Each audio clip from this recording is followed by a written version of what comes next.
guztioi eta beti bezala ongi etorri gaurko gure prentsa agerraldi honetara.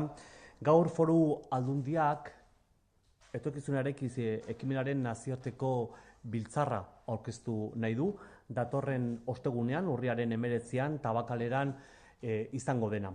Gipuzkoaren etorkizuna modu partekatuan erekitzeko, hasitako bidea finkatu nahi dugu eta gainera bultzada berri bat eman.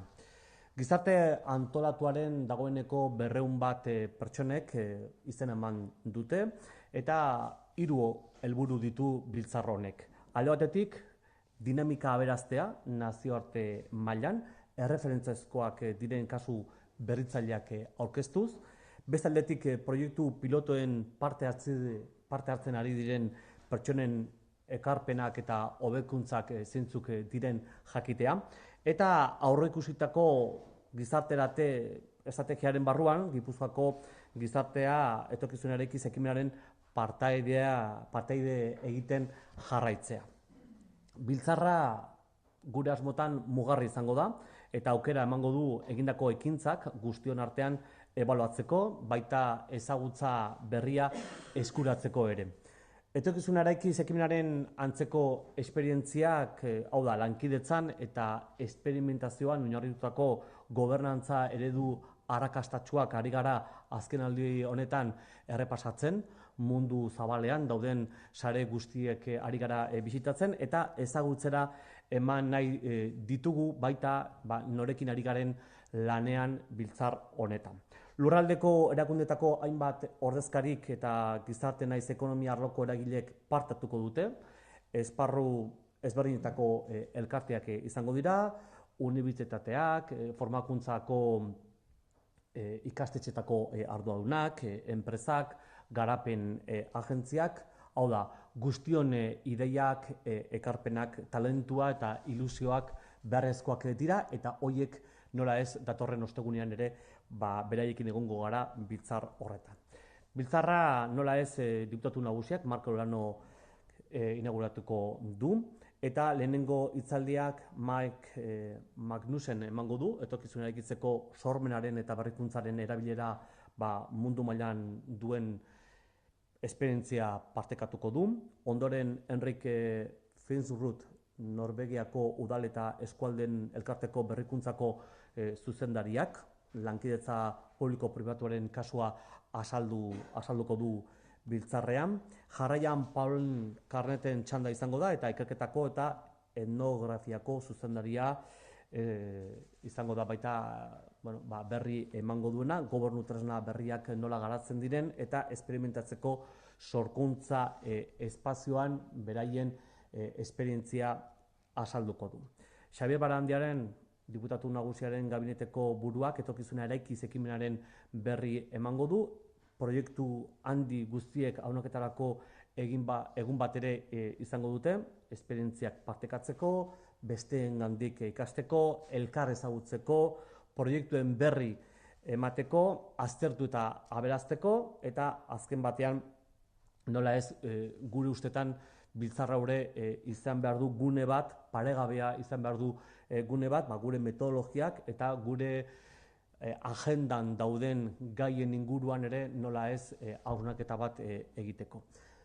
Egun ere garatzen ari garen proiektuen errepasoa egingo dugu, Denis Itxaso eta ni neuk etorkizunarekin ekimenaren barruan dagoeneko abian dugun prozesuak eta proiektuak azalduko ditugu, hainbat esparruetan garatzen ari garenak, hau da, zibersegurtasun proiektua, konziliazio eta erantzukidetasuna, berrikuntza zahartzaroaren arretan, elektromugikortasuna, langileen parte hartzea, aldaketa klimatikoa, ikusentzunezkoak euskararekin erlazionatuta dauden ikusentzunezko proiektuak, gastronomia 4.0, hau da, esku artean ditugun proiektuen berri eman nahi dugu, nola ari diren garatzen egun guzti hauetan.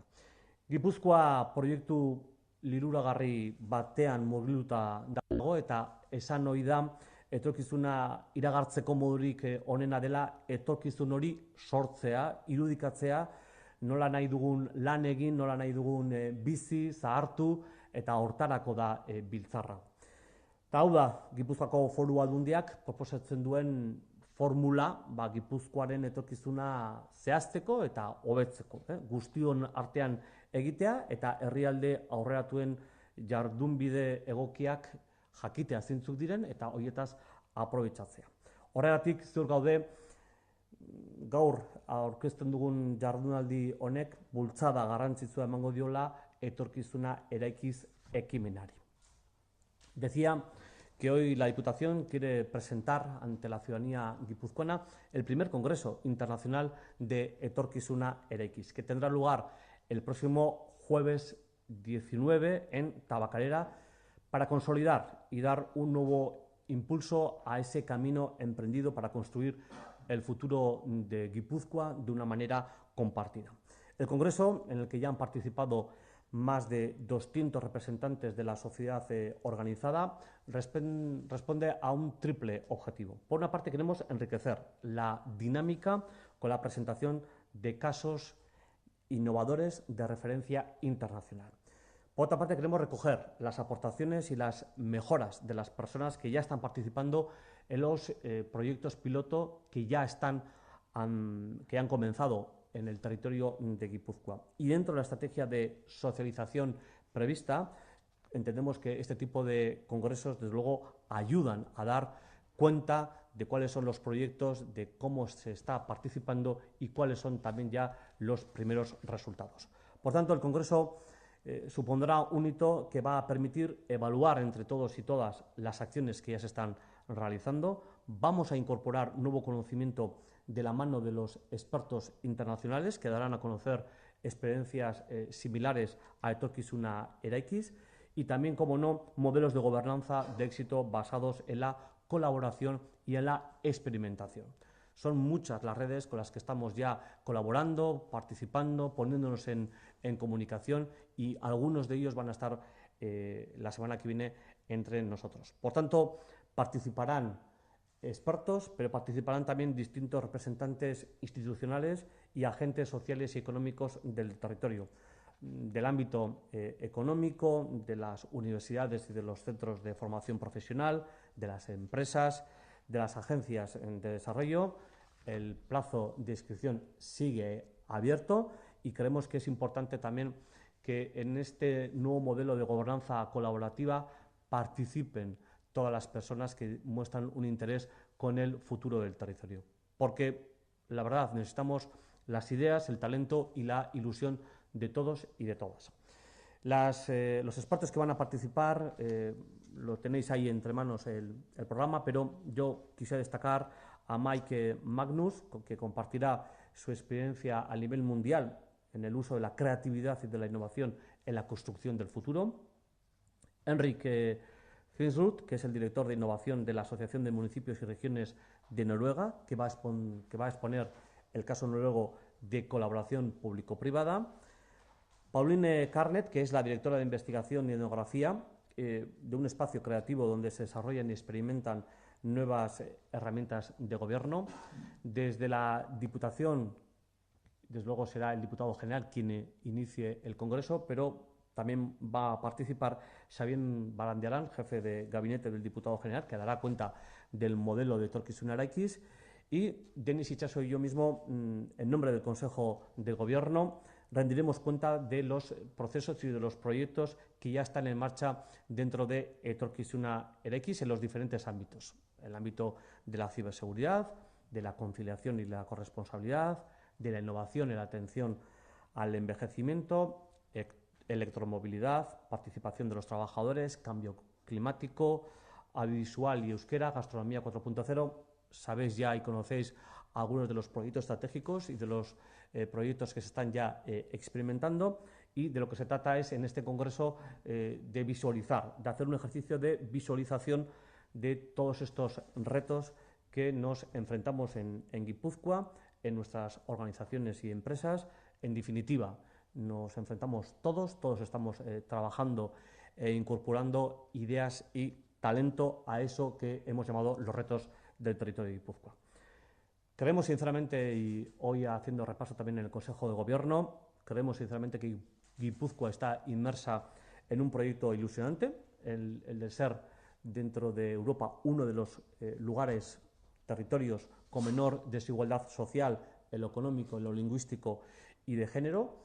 Y, como se suele decir, lo mejor es que la inspiración te pille trabajando. Por tanto, la mejor manera de predecir el futuro es crearlo, es imaginar cómo queremos trabajar, cómo queremos vivir y convivir, y por tanto cómo queremos también envejecer.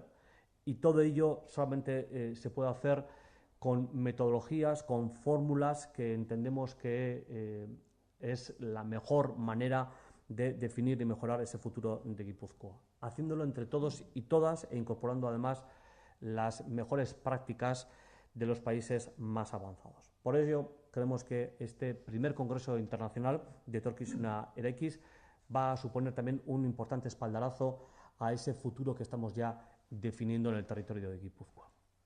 Eta hoxe zan, gaurko naukana prestatuta zuei aurkezteko. Tamenik aurrera, zuen galderei erantzuteko prest.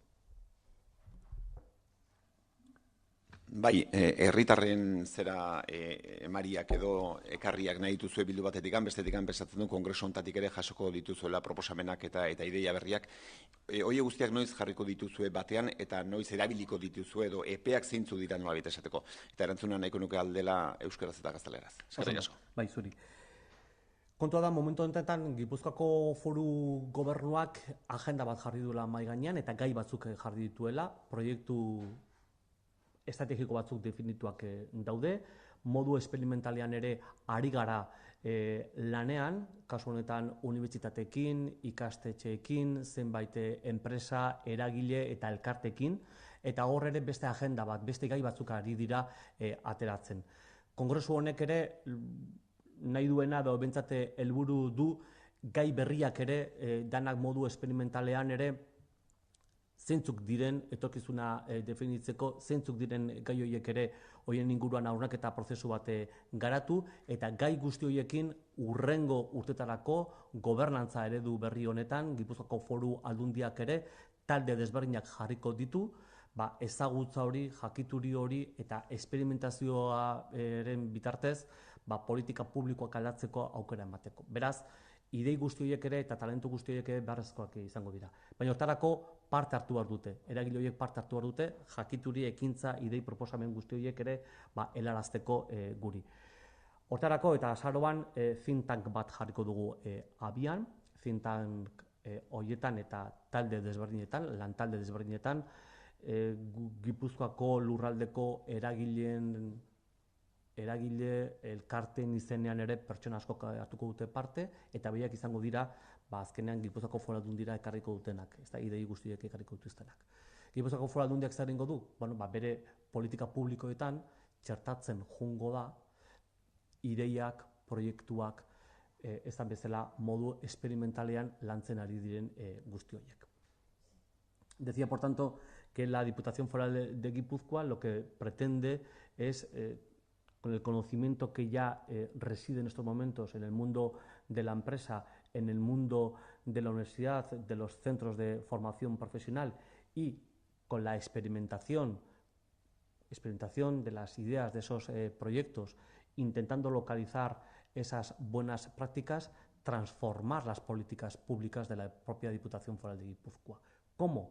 Pues en primer lugar poniendo canales de comunicación, poniendo por tanto canales de escucha activa para recoger todas esas ideas que luego van a ser trabajadas en un think tank que pondremos en marcha en noviembre, en los diferentes grupos también de trabajo, y con todas las ideas, con todas las aportaciones, lo que haremos es a continuación transformar, diseñar las nuevas políticas públicas de la Diputación Foral de Guipúzcoa. Por tanto, insistimos, el método es la gobernanza colaborativa. Bajo el liderazgo paraguas de la Diputación Foral de Guipúzcoa, transformar, cambiar, diseñar el futuro de Guipúzcoa.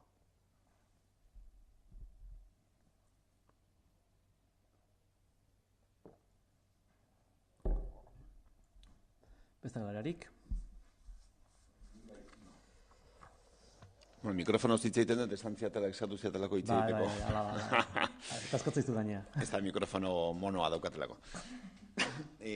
beste kontu baten bueltan, ondarearen gaineko zerga dela eta ez dela, harmonizaziorako ze aukera daude Gipuzkoan, kontutan edukita Arabak eta Bizkaiak batean daukatela zerga hori.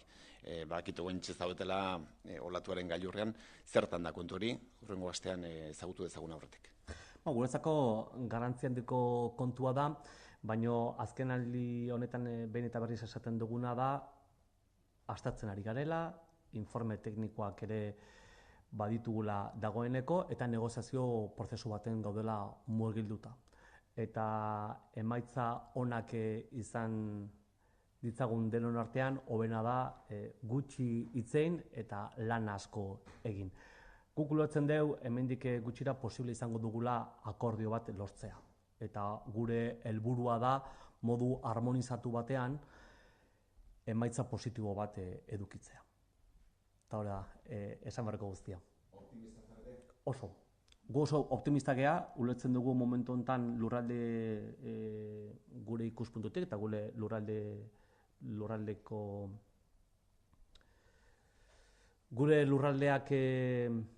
beharrezkoa duela, gure lurraldeak gu Gipuzkoa bezala hitz egiten dugu, baina azken batean Euskadi beak, gure herriak ulertzen dugu politika fiskal bateratu bat behar duela, harmonizatua behar duela, eta nahiz eta erakunde bakoitzak edo lurralde bakoitzak bere ñabardurak jarri, ulertzen dugu politika fiskal harmonizatu bat beharrezkoa dela, baita ondarearen ikuspuntutik.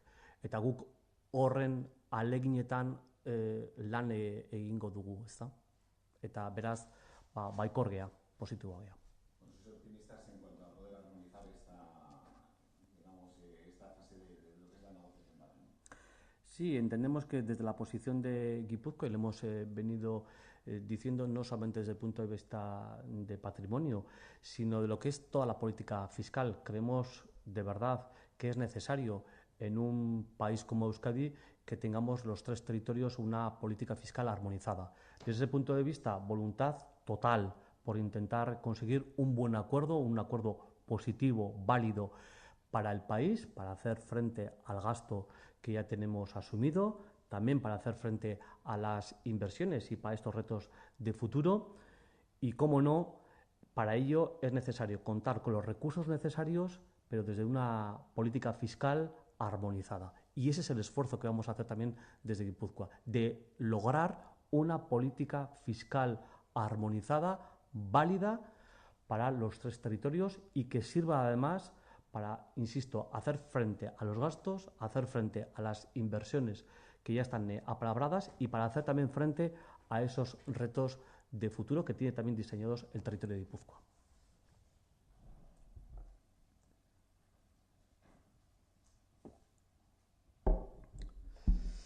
Besterik, eskerrik asko.